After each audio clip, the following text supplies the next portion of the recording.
একজন রাজনৈতিক কর্মী হিসাবে আমাদের সবচেয়ে বড় সার্থকতা কি? যখন এই যে আপনি ঘর থেকে যখন বের হন, আপনি ঘর থেকে বের হয়ে ধরেন আপনার নাম হচ্ছে গিয়ে হিরণ কুমার।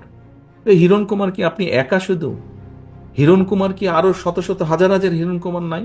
কিন্তু খেয়াল করে দেখেন তো, হিরণ কুমার হিসেবে আপনি যখন বের হন, মানুষের সম্মান বা সালাম আপনি যেটা পান ঘর থেকে দিনে বের হওয়ার পরে, আপনার মতো অন্য হিরণ কুমার যারা আছে তারা কি পাচ্ছে সেটা? তাদেরকে হয়তো কেউ চেনেই না। কিন্তু আপনি কেন পাচ্ছেন? আপনি এই জন্য পাচ্ছেন যে আপনি এই দলের একজন নেতা, সেই জন্য কিন্তু আপনি সম্মান পাচ্ছেন, মানুষের 10টা মানুষের সালাম পাচ্ছেন। এখন ভাই, এখন ভাই কথাটা হচ্ছে যে 10টা মানুষ কেন সালাম দিচ্ছে? 10টা মানুষ সালাম দিচ্ছে যে আপনি বিপদে আপদে হোক বা তার ভবিষ্যৎ নিয়ে আপনি কাজ করেন, চিন্তা করেন। কিন্তু আপনি যদি এমন কিছু করেন যেটা তাকে আঘাত করবে, দুঃখ দিবে, আপনার পেছন থেকে সরে যাবে, আপনার পিছনে এখন আপনি সালাম পান, আপনি বের হলে মিছিল করলে সে এসে মিছিলে হয়তো অংশগ্রহণ করে, হয় মধ্যে থাকে বা পিছনে থাকে একজন সমর্থক হিসাবে। কিন্তু আপনি যদি এমন কোনো কাজ করেন যেটাতে সে আঘাতপ্রাপ্ত হবে, সে কি আপনার পেছনে থাকবে? সে কি পাবলিকটা আপনার পিছনে থাকবে? সে যদি না থাকে তো আপনি কিসের নেতা? আপনি কিসের নেতা? এবং এখন কিন্তু মানুষ অনেক সচেতন। এবং সহকর্মী বৃন্দ, আপনাদেরকে আমি একটি কথা বলি, এটা ব্যক্তিগতভাবে নিবেন না।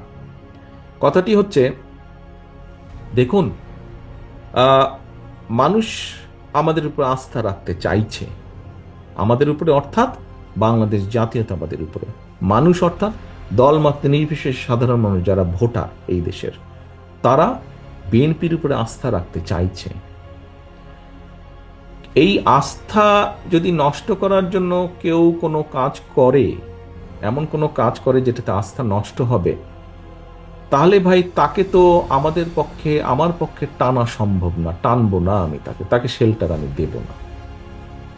এখানে দলকে স্বার্থপর হতেই হবে।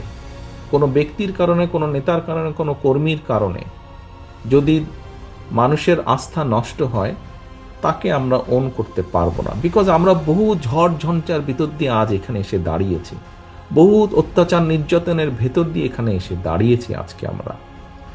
কাজেই আমাদের পক্ষে আর সম্ভব না যে কেউ নিজের বিষয়, নিজের স্বার্থ নিয়ে এমন কিছু করবে যেটা দলের স্বার্থকে আঘাত করবে, ক্ষতিগ্রস্ত করবে। তাকে আমাদের পক্ষে টানা সম্ভব না। হ্যাঁ, অনেকে ইদানিং কিছু কিছু লোক বলার চেষ্টা করে যে দেখুন, আপনারা নয় কি করছেন, আমাদের মধ্যে কেউ কেউ করেছে, কোনো কোনো সদস্য ভুল করেছে, বিভ্রান্ত হয়েছে, কিছু কিছু আপত্তিকর কাজ করেছে, আমরা আমাদের দলের সাথে তার সম্পর্কটা ছিন্ন করেছি।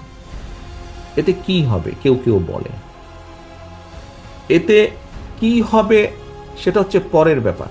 কিন্তু আমি আমার অবস্থান পরিষ্কার করেছি। হ্যাঁ, হয়তো সবগুলা ব্যাপার আমরা এরকম আরো কেউ কেউ করছে, আমরা হয়তো সবগুলা ব্যাপার অ্যাড্রেস করতে পারছি না।